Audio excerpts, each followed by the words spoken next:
काम अगर अच्छा करोगे ना, कर्म अगर अच्छा रहेगा ना, तो किस्मत जो है ना गुलाम बन के रहेगी। और आज के क्लास में हम लोग बात करने वाले हैं फाइनेंशियल मैनेजमेंट के ऊपर। एक वर्ड है बिजनेस फाइनेंस। हमें समझना है कि फाइनेंस का मतलब क्या होता है। फाइनेंस का मतलब होता है वित्त, और वित्त का मतलब होता है धन। यानी कोई भी व्यापार है, जैसे ये देखो, ये व्यापार है, इस व्यापार को चलाना है तो लैंड चाहिए, लेबर चाहिए, कैपिटल चाहिए, मशीन चाहिए, बहुत कुछ चाहिए। तो भाई इस सब कुछ के लिए हमको क्या चाहिए होगा? धन, फाइनेंस। यानी एक एक जो व्यापार है वो फाइनेंस के बदौलत, धन के बदौलत ही लैंड, लेबर, कैपिटल, मशीन, बिजली का बिल, लैंड का रेंट, ये तमाम, लेबर का वेजेस, कैपिटल का पैसा, सब कुछ वापस कर पाती है। ये सब के लिए क्या चाहिए? धन चाहिए। और उसी के बारे में आज हम लोग पढ़ने जा रहे हैं। तो बिजनेस फाइनेंस का अर्थ समझ में आ गया। बिजनेस फाइनेंस मतलब बिजनेस को चलाने के लिए, बिजनेस की सारी गतिविधियां को संचालित करने के लिए जो धन की आवश्यकता होती है उसे ही हम क्या बोलते हैं? Business finance. चलिए, यहां से आपको थोड़ा और ध्यान देना होगा। फाइनेंशियल मैनेजमेंट, देखो ये है धन। ये क्या है? धन। ये धन दिखाई दे रहा है। अब इसके दो पहलू पर विचार करो कि ये धन आएगा कहां से, यानी कि सोर्स क्या होगा? आना, धन आएगा कहां से? और जब धन आ गया तो फिर उसको हम लोग क्या करेंगे? यूटिलाइज करेंगे। तो यूटिलाइजेशन यानी धन जाएगा कहां। तो धन कहां से आवत है और धन कहां जावत है, इस पर विचार करना हमको सिखाता है फाइनेंशियल मैनेजमेंट। अब बात करते हैं कि धन आएगा कहां से। धन आएगा दो जगह से, या तो अपना पैसा लगा के जिसको हम बोलते हैं इक्विटी, या तो कर्जा लेके जिसको हम बोलते हैं डेट। तो दो ही जगह से धन आएगा। कितना अपना और कितना पराया, यह जो डिसाइड करना पड़ता है, इसी को बोलते हैं कैपिटल स्ट्रक्चर। उसके बाद धन जाएगा कहां? तो यूटिलाइजेशन।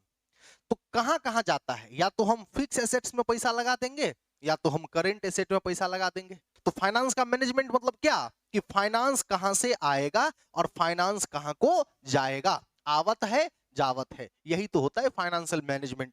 जेएल मेसी साहब का विचार देखो। आवश्यक धन प्राप्त कहां से करिएगा और उसको प्रभावी ढंग से उपयोग कहां करिएगा। तो दरअसल तुमसे एग्जाम में क्वेश्चन पूछा जा सकता है कि एक फाइनेंशियल मैनेजर का क्या रोल होता है, क्या महत्व होता है, या फाइनेंशियल मैनेजमेंट की क्या भूमिका होती है। फाइनेंशियल मैनेजर रहेगा तभी ना डिसाइड करेगा कि फिक्स एसेट्स में कितना पैसा लगाना है। देखिए ना, फाइनेंशियल मैनेजर ना डिसाइड करेगा कि फिक्स एसेट्स में कितना पैसा लगाना है।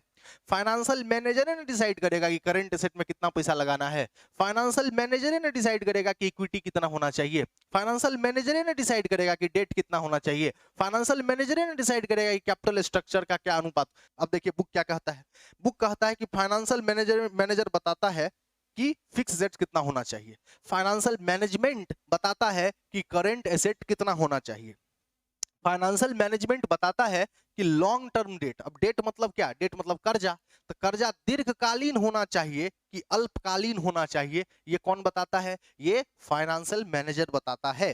कैपिटल स्ट्रक्चर, अभी तो बोला था, कैपिटल स्ट्रक्चर मतलब डेट और इक्विटी का अनुपात। इसका अनुपात क्या होना चाहिए, ये फाइनेंशियल मैनेजमेंट ही बताता है। इसके अलावे जब हम कर्जा लेते हैं तो उस पर ब्याज देते हैं। जब हम मशीन में पैसा लगाते हैं, फिक्स एसेट्स में पैसा लगाते हैं, तो उस पर डेप्रिसिएशन चार्ज होता है।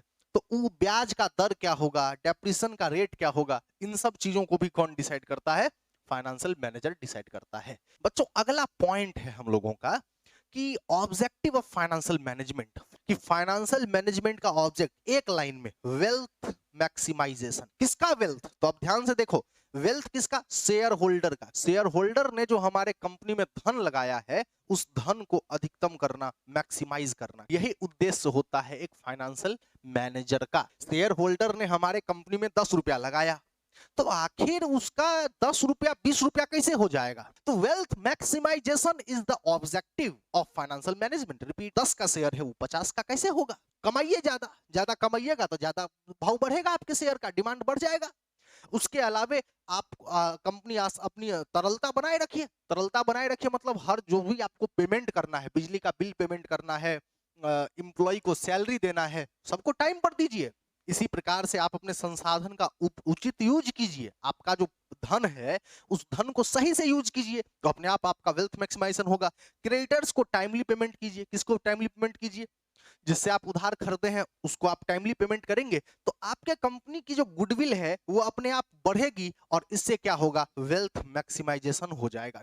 अगला पॉइंट है कि अब यहां पर एक बात सोचो, मतलब तुमने एक बात तो बोला कि सर वेल्थ मैक्सिमाइजेशन करना है तो उसके लिए तुमको डिसीजन लेना पड़ता है। तो फाइनेंशियल मैनेजर इसके लिए क्या करेगा? फाइनेंशियल डिसीजन लेगा। और कितने प्रकार के डिसीजन होते हैं? 3 प्रकार के। नंबर 1, सबसे पहला डिसीजन क्या है? तो सबसे पहला डिसीजन है इन्वेस्टमेंट डिसीजन। तो फाइनेंशियल मैनेजर जो है वो एक डिसीजन कौन सा लेगा? Investment decision. इन्वेस्टमेंट डिसीजन में वह ध्यान देता है धन को कहां यूज करना है। 2 जगह यूज किया जा सकता है, एगो तो लंबे समय के एसेट के लिए यानी फिक्स एसेट्स के लिए, लॉन्ग टर्म एसेट के लिए, और दूसरा शॉर्ट टर्म एसेट के लिए। तो लॉन्ग टर्म एसेट में अगर हम धन लगा रहे हैं तो उसका मतलब कैपिटल बजटिंग, छोटे समय के लिए पैसा लगा रहे हैं इसका मतलब वर्किंग कैपिटल पर ध्यान देगा। एक फाइनेंशियल मैनेजर इन्वेस्टमेंट डिसीजन के क्रम में 2 बातों पर विचार करता है।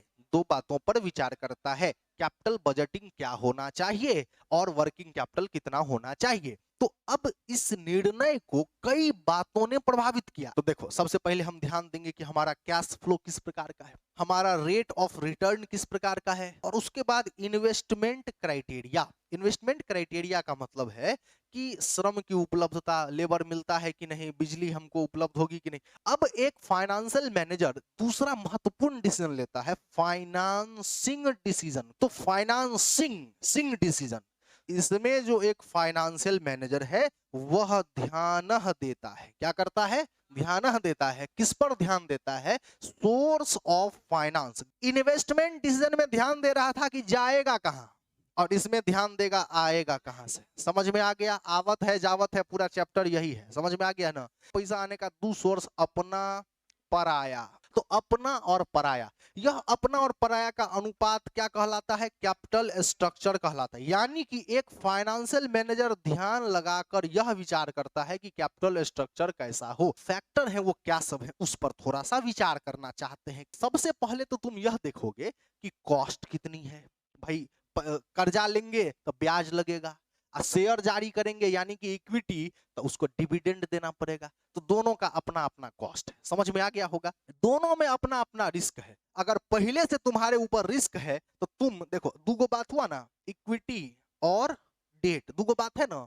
अब पहले से तुम कर्जा ले लिया है तो अब तुम आगे और कर्जा मत लो, अब तुम इक्विटी की तरफ चलो। फ्लोटेशन कॉस्ट का मतलब होता है कि हम डेट जारी करेंगे, डेट लेंगे, इसका मतलब डिवेंचर जारी कर रहे हैं। शेयर जारी कर रहे हैं, इसका मतलब इक्विटी। गधों, शेयर जारी कर रहे हैं मतलब, डिवेंचर जारी कर रहे हैं मतलब डेट। तो अब दोनों को जारी करने में पैसे खर्च होंगे कि नहीं होंगे, उसी को बोलते हैं फ्लोटेशन कॉस्ट। फिर से वही बात, कैश का फ्लो देख लो कि पैसा तुम्हारा आ रहा है कि नहीं आ रहा है। काहे कि देखो, इक्विटी या डेट में एगो बात तो सुन लो कि डेट वाला तो बिल्कुल बर्दाश्त नहीं करेगा। जैसे कि देखो, तुम लोग पैसा दो नहीं दो, हमको तो रेंट लगता ही है, वो बर्दाश्त नहीं करेगा। समझ में आ गया ना? लेकिन उसी प्रकार से इक्विटी मतलब क्या है कि शेयर होल्डर सब जो है ना, वो समझता है कि बुरा वक्त चल रहा है तो अभी डिविडेंड नहीं देगा तो चलेगा।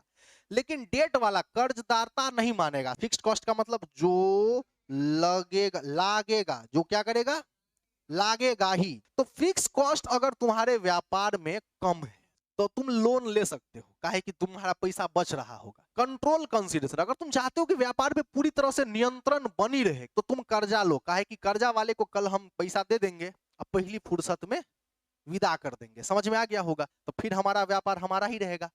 बात समझ में आ गया? लेकिन शेयर जारी कर दिया तो जो आदमी एक बार शेयर होल्डर हो गया, शेयर होल्डर को तो निकाला नहीं जा सकता। State of capital market, share बाजार की स्थिति को भी देखा जाता है। अगर शेयर बाजार बूम पर है तो इक्विटी शेयर इशू करो, शेयर जारी करोगे, इक्विटी तुरंत बिक जाएगा। अब मार्केट में डिप्रेशन है, मार्केट में क्या है, मंदी है तो भाई मंदी है तो शेयर सब नहीं बिकता है, कोई खरीदबे नहीं करता है शेयर। समझ में आ गया ना?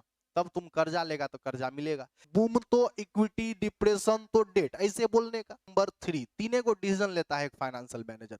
एक हो गया इन्वेस्टमेंट डिसीजन, दूसरा हो गया Honey Singh decision, sorry financing decision, दूसरा क्या हो गया, फाइनेंसिंग डिसीजन, और तीसरा हो गया डिविडेंड डिसीजन। देख बुआ, जैसे मान लो कि यह एक फाइनेंशियल मैनेजर है, यह एक फाइनेंशियल मैनेजर है, अब ये इस पे विचार करेगा कि यूज यानी उपयोग किसका, तो प्रॉफिट का।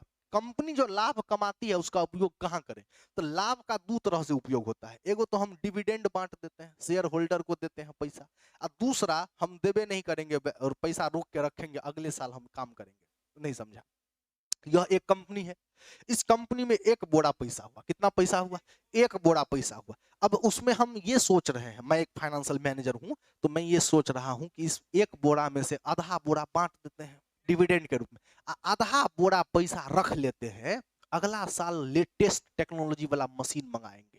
कितना बांटे कितना रखें, यही तो है डिविडेंड डिसीजन। अर्निंग अच्छा है तो लाभांश बांट दो, कम है अर्निंग बहुत है रख, आगे काम आएगा, आगे बढ़ो। स्टेबिलिटी ऑफ अर्निंग, ये देखो कि इस बार तो एक बोरा आ गया, अगली बार आएगा कि नहीं आएगा। अगला पॉइंट है ग्रोथ अपॉर्चुनिटीज, कैश का flow, share holder preference, share holder की चाहत। शेयर होल्डर क्या चाह रहा है, टैक्सेशन पॉलिसी, टैक्स का पॉलिसी मतलब टैक्स का रेट, टैक्स की रेट कम है तो डिविडेंड ज्यादा भुगतान कर दो, उच्च लाभांश का भुगतान कर दो। अगला पॉइंट है स्टॉक मार्केट रिएक्शन, मतलब है कि स्टॉक मार्केट देखो तेजी में है कि मंदी में है, आगे बढ़ो। उसके बाद एक्सेस टू कैपिटल मार्केट, अगर तुम चाहते हो कि शेयर कैपिटल मार्केट तक हमारी पहुंच हो तो लाभांश का भुगतान हायर करो, ज्यादा। लीगल कंस्ट्रेंट, अगर कानूनी रूप से मजबूर हो कि सरकार ने कह दिया कि 15% डिविडेंड तो देना ही पड़ेगा, तब तो तुमको लाभांश का भुगतान वो उसी दर से करना पड़ेगा।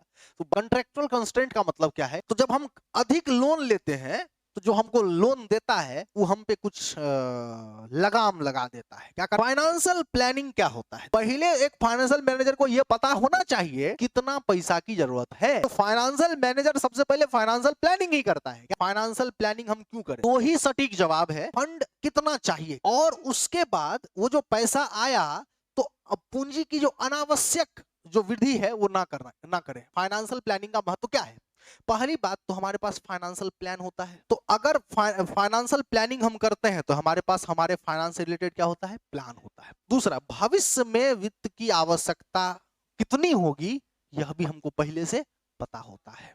उसके बाद प्लान और पॉलिसी बना के काम कर रहे होते हैं, तो एक संस्था में बहुत सारा विभाग होता है, हमको पता होता है किस विभाग में कितना पैसा देना है, इससे सभी विभाग में तालमेल बना रहा। अगर हम प्लान बना के काम करेंगे ना तो किसी भी कार्य को दोबारा नहीं करना पड़ेगा। फ्यूचर में अगर हमको ग्रोथ करना है या हमारे व्यापार का एक्सपेंशन करना है, आगे बढ़ाना है, आगे बढ़। उसके बाद कैपिटल स्ट्रक्चर, तो डेट और इक्विटी का कॉम्बिनेशन कैसे रखें, डेट और इक्विटी से जो पैसा आता है उसी पैसे को यूज करते हैं तो हम इन्वेस्टमेंट डिसीजन ले रहे होते हैं। कैपिटल स्ट्रक्चर क्या होता है, अभी तो मैं तब से बताते बताते थक गया हूं कि डेट इक्विटी का जो रेशियो होता है वही कैपिटल स्ट्रक्चर होता है। हो गया समाप्त। कैपिटल स्ट्रक्चर कैसा हो, जिसमें ईपीएस ज्यादा हो। ईपीएस ज्यादा कैसे होगा, उत्तर है फाइनेंशियल लीवरेज या ट्रेडिंग ऑन इक्विटी का उपयोग करके। लीवरेज का यूज करने का मतलब है कि कम में एनर्जी खर्च करके ज्यादा आउटपुट कर दो। और लास्ट पॉइंट अब तुम लोग ये समझ लो कि फाइनेंशियल लीवरेज क्या होता है या ट्रेडिंग ऑन इक्विटी क्या होता है। फाइनेंशियल लीवरेज कहता है कि कैपिटल स्ट्रक्चर में ऋण का अनुपात बढ़ा दो, तो ऋण के पैसे का इस तरह से उपयोग करते हैं कि जो समता अंशधारी है, इक्विटी शेयर होल्डर है,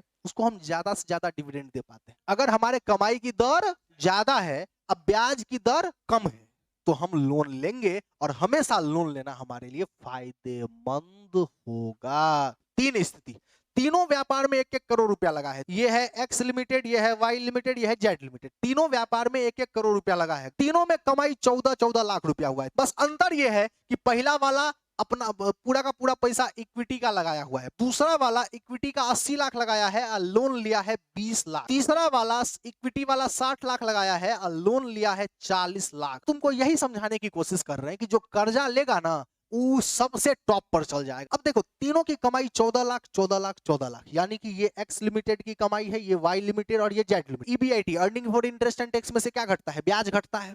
तो ये तो लोने नहीं लिया था तो ब्याज घटवे नहीं किया, ये लोन लिया था तो इसका पहले ब्याज घटा, इसका भी ब्याज घटा। अब जो पैसा आया उसमें से टैक्स लगेगा, टैक्स 30% का रेट है, तो 14 लाख का 30% टैक्स लग गया 4,20,000, फिर इसका 30% लग गया, इसका 30% लग। टैक्स घटाने के बाद इसका पैसा हुआ 9,80,000, इसका 8,40,000, इसका 7 लाख। सब लोग समझ पाया।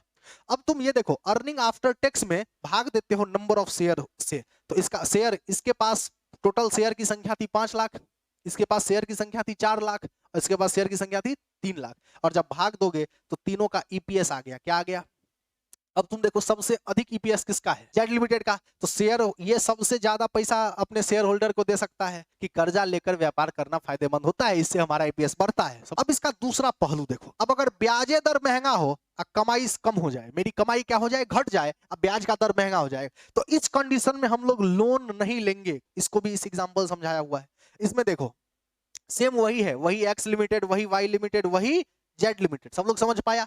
तीनों की पूंजी 1 करोड़, 1 करोड़ और 1 करोड़, बस वही अंतर है कि इसने 1 करोड़ पूरा इक्विटी से लगाया हुआ है, इसने ऋण लिया हुआ है 20 लाख का, और इसने ऋण लिया हुआ है 40 लाख का। सब लोग समझ पाया? तीनों की कमाई यहाँ पे 6 लाख, कमाई घट गई, क्या हो गई, कमाई घट गई। 6 लाख 6 लाख, जहां 14 लाख कमा रहा था वहां 6 लाख कमा रहा है। 6 लाख कमाने का मतलब 6% कमा रहा है। कितना परसेंट कमा रहा है? जबकि ऋण की दर कितनी है, 10%। अब देखो लोन पर ब्याज कितना लग रहा है, 10%, और कमाई कितना हो रहा है, 6%। ऐसे कंडीशन में ब्याज नहीं लेना चाहिए। वही गणना फिर से किए तो एक्स लिमिटेड, वाई लिमिटेड और जेड लिमिटेड, तो देखो जो ईपीएस सबसे ज्यादा हो रहा था वो ईपीएस सबसे कम हो चुका है। ऋण लेना तभी फायदेमंद है जब जब हमारा कमाई ब्याज दर से ज्यादा, कमाई कम हो तो ऋण लेना बेहतर नहीं है, तब इक्विटी पर व्यापार करना बेहतर है। फैक्टर अफेक्टिंग कैपिटल स्ट्रक्चर, हमारा कैश का फ्लो कैसा है, कैश का फ्लो अगर अच्छा है तो ऋण लगा ले सकते हैं। इंटरेस्ट कवरेज रेशियो अगर अधिक है तो लोन ले सकते हैं। अगर डेट मतलब डीएससीआर अधिक है तो लोन ले सकते हैं। अगर रिटर्न ऑन इन्वेस्टमेंट यानी कमाई अच्छी है तो लोन ले सकते हैं। बहुत आसान है। कॉस्ट ऑफ कैपिटल, अगर हमारा कॉस्ट कम है तो लोन ले सकते हैं। टैक्स रेट अगर ज्यादा है तो लोन लेना चाहिए। कॉस्ट ऑफ इक्विटी ज्यादा है तो इसमें हमको लोन अधिक करना चाहिए। अर्निंग पर शेयर बढ़ाना है तो लोन लेना चाहिए। फ्लोटिंग कॉस्ट, फ्लोटिंग कॉस्ट का मतलब इशू करने का लागत, तो उसमें देख लो कि जिसका लागत कम हो वही इशू करो, आगे बढ़ो। उसके बाद रिस्क कंसीडरेशन, अगर हमको रिस्क जो है पहले से अधिक है, रिस्क हमारा पहले से अधिक है तो लोन नहीं लेना चाहिए, तब इक्विटी पर व्यापार करना चाहिए, समता पर व्यापार करना चाहिए। सब लोग समझ पाया? फ्लेक्सिबिलिटी, अगर मान लो हम फ्लेक्सिबिलिटी चाहते हैं, अब पहले से लोन अधिक लोन उठा लिए हैं तो भविष्य में तो हमको लोन नहीं मिल पाएगा, इसीलिए लोन भी हद से ज्यादा नहीं होना चाहिए। बात समझ में आ गया? पहले से लोन अगर ज्यादा लेके रखे रहोगे तो बाद में पैसों की जरूरत पड़ेगी तो लोन कोई देगा ही नहीं तुमको, क्योंकि तुम्हारे पास पहले से बहुत ज्यादा कर्जा है। सब लोग समझ पाया? कंट्रोल, अगर हम पूर्ण नियंत्रण चाहते हैं तो लोन लेना चाहिए, काहे कि लोन वाले को तो पैसा दे देंगे तो चल जाएगा।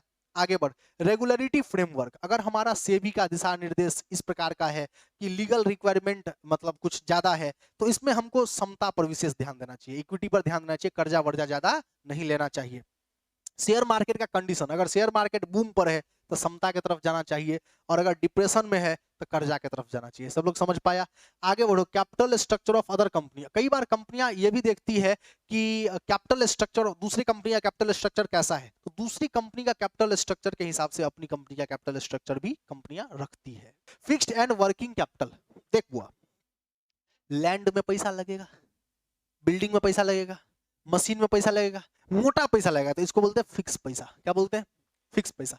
लेकिन मशीन पर बिजली का बिल देंगे, मशीन पर बिजली का बिल देंगे, लैंड पर किराया देंगे, तो उस सब में जो पैसा लगता है उसको बोलते हैं वर्किंग कैपिटल। सब लोग समझ पाया? तो एक व्यापार में फिक्स कैपिटल की भी जरूरत होती है और वर्किंग कैपिटल की भी जरूरत होती है। सब लोग समझ पाया? तो इसी फिक्स कैपिटल में कितना पैसा लगेगा, कौन किस में फिक्स्ड कैपिटल में कितना पैसा लगेगा, इसी को बोलते हैं कैपिटल बजटिंग। इससे पहले शुरू हुआ था तभी बता दिए थे। फिक्स्ड कैपिटल में जो पैसा लगता है उसको क्या बोलते हैं? Capital budgeting. अब कैपिटल बजटिंग किस प्रकार से हम निर्णय लेंगे कैपिटल बजटिंग, तो उसके लिए भी कुछ फैक्टर हैं। तो भाई किन किन बातों पर विचार करें? देखो इसमें होता है नेचर ऑफ बिजनेस, बहुत 2 मिनट में क्लियर हो जाएगा। देखो नेचर ऑफ बिजनेस, बिजनेस का नेचर अगर ऐसा है कि बिजनेस निर्माण कर रहा है, मैन्युफैक्चरिंग कर रहा है, बना रहा है कोई सामान, तो निर्माण कर रहा है तो अधिक पूंजी की आवश्यकता होगी। सब लोग समझ पाया? अच्छा, स्केल ऑफ ऑपरेशन, बड़े पैमाने पर बिजनेस हो रहा है तो अधिक पूंजी की आवश्यकता होगी। सब लोग समझ पाया? चॉइस ऑफ टेक्निक, अगर हम कैपिटल इंटेंसिव टेक्निक का मतलब बड़े बड़े मशीनों का सहारा ले रहे हैं। किसका सहारा ले रहे हैं? तो मशीनों का सहारा ले रहे हैं तो उसमें अधिक पूंजी की आवश्यकता होगी। सब लोग समझ पाया ना? अगर हम टेक्नोलॉजी को अपग्रेड करना चाह रहे हैं, तो अधिक पूंजी की आवश्यकता होगी। सब लोग समझ पाया ना? उसके बाद ग्रोथ प्रोस्पेक्ट, अगर हम भविष्य में विकास की ओर बढ़ना चाहते हैं तो अधिक फिक्स कैपिटल की जरूरत होगी। डाइवर्सिफिकेशन, हम मोबाइल तो बना ही रहे हैं, अब चाहते हैं कि फ्रीजो बनाएं तो भाई फिर से ज्यादा पैसों की जरूरत होगी। कार तो बना ही रहे हैं, मोटरसाइकिलों बनाएं तो ज्यादा पैसों की जरूरत होगी, तो अस्थायी पूंजी की अधिक आवश्यकता होगी। अगर फाइनेंशियल अल्टरनेटिव हमारे पास है, अल्टरनेटिव मतलब जैसे हमको कोई आसानी से कर्जा दे सकता है, आसानी से हमको किस्त वगैरह का लाभ हमको मिल सकता है, किस्त पे आप ले लीजिए, तो फिर अस्थायी पूंजी की कम आवश्यकता पड़ेगी। लेकिन अगर अल्टरनेटिव ना हो, मतलब इजिली हमको कर्जा वर्जा नहीं मिले, तब तो हमको अस्थायी पूंजी की ज्यादा जरूरत पड़ेगी। लेवल ऑफ कोलैबोरेशन, कोलैबोरेशन का मतलब सहयोग, एक व्यापार दूसरे व्यापार से हाथ मिला लेता है। जैसे देखो, एसबीआई का एटीएम कहीं पर लगा हुआ है, वहीं पर पीएनबी का भी एटीएम लगाओगे तो काम हो जाता है। बात समझ में आ गया? तो अगर मान लो एसबीआई और पीएनबी एक दूसरे को कोऑपरेट नहीं करेगा, तो एसबीआई को अपना एटीएम हर जगह लगाना पड़ेगा, पीएनबी को अपना एटीएम हर जगह लगाना पड़ेगा, तो सब बैंक बिक जाएगा। समझ में आ गया ना? तो इसीलिए क्या होता है, दो दो कंपनी आपस में हाथ लगा मिला लेती है, एक दूसरे को सहयोग करती है। तो अगर मान लो कोलैबोरेशन हो जाएगा, हाथ मिला ले गया, तो फिर पूंजी की आवश्यकता कम पड़ती है। बात नहीं समझा? एक एक एटीएम में दोनों का काम हो जाता है, तो कम में पूंजी में दोनों का ना काम हो गया जी। वर्किंग कैपिटल, वर्किंग कैपिटल मतलब current asset minus current liability. Working capital दो प्रकार का होता है, वर्किंग कैपिटल ग्रॉस, एक होता है नेट। ग्रॉस का मतलब टोटल करंट एसेट, और उसी टोटल करंट एसेट मतलब ग्रॉस में से अगर हम करंट लायबिलिटी घटा दें तो नेट आ जाता है। वर्किंग कैपिटल कितना हो, इसके लिए भी कुछ फैक्टर है। नेचर ऑफ बिजनेस, बिजनेस वही मैन्युफैक्चरिंग करने वाला हो तो अधिक पूंजी की आवश्यकता होगी। स्केल ऑफ ऑपरेशन बड़े पैमाने पे होगा तो अधिक पूंजी की आवश्यकता होगी। बिजनेस साइकिल मतलब तेजी का मार्केट है, मार्केट कैसा है, तेजी, तो लोग ज्यादा खरीदेगा, लोग ज्यादा खरीदेगा तो हमको ज्यादा बनाना पड़ेगा, तो अधिक पूंजी की आवश्यकता होगी। सीजनल फैक्टर, अब मान लो कि हम आम का बिजनेस कर रहे हैं, तो आम का तो कोई सीजन आता है ना, तो सीजनल तो मतलब बेमौसम है, अगर सीजन नहीं है तो कम, और सीजन है तो ज्यादा पैसों की जरूरत पड़ेगी। प्रोडक्शन साइकिल, प्रोडक्शन साइकिल का मतलब रॉ मटेरियल को फिनिश गुड्स में कैसे बदला जाता है। तो जैसे मान लो रॉ मटेरियल हमारे पास है और फिनिश गुड्स में बदलने में हमको 3 महीना लग जाता है, इसका मतलब मेरा प्रोडक्शन साइकिल कितने महीने का हो गया, 3 महीने का हो गया। तो कहने का मतलब है कि अगर प्रोडक्शन साइकिल लंबा होता है तो ज्यादा पैसों की जरूरत होती है, काहे कि ज्यादा समय तक पैसा हमको चाहिए, तब ना हम 3 महीना तक प्रोडक्शन करते रहेंगे। तो चलो आगे बढ़ेंगे। क्रेडिट अलाउड, हम लोगों को उधार देते हैं, तो हम लोगों को अगर उधार की सुविधा दे रहे हैं तो भाई मेरा तो ज्यादा पैसा उधारे बिक जाएगा, सब ज्यादा पैसों की। क्रेडिट अवेल्ड, अवेल्ड मतलब होता है लेना, तो अगर हमको उधार मिल रहा है तो फिर कम में पैसे से हमारा काम हो जाएगा, कि हम तो मैक्सिमम चीज हम भी तो उधारे लेके काम कर लेंगे। ऑपरेटिंग एफिशिएंसी, अगर हमारा एफिशिएंसी बहुत अच्छा है तो यहाँ पे कम में पैसे में काम हो जाएगा, क्योंकि हमारी योग्यता बहुत अच्छी है। और रॉ मटेरियल, अगर हमारे पास रॉ मटेरियल आसानी से उपलब्ध है तो फिर कम में पैसा में काम हो जाएगा, क्योंकि जब जितना जरूरत होगा उतना ही रॉ मटेरियल मंगवाएंगे। लेकिन मान लो रॉ मटेरियल जल्दी अवेलेबल नहीं होता है, तब तो एक के बार में कोशिश करेंगे 2-4 को गोडाउन भर लें खरीद के। सब लोग समझ पाते, ज्यादा पैसों की जरूरत पड़ेगी।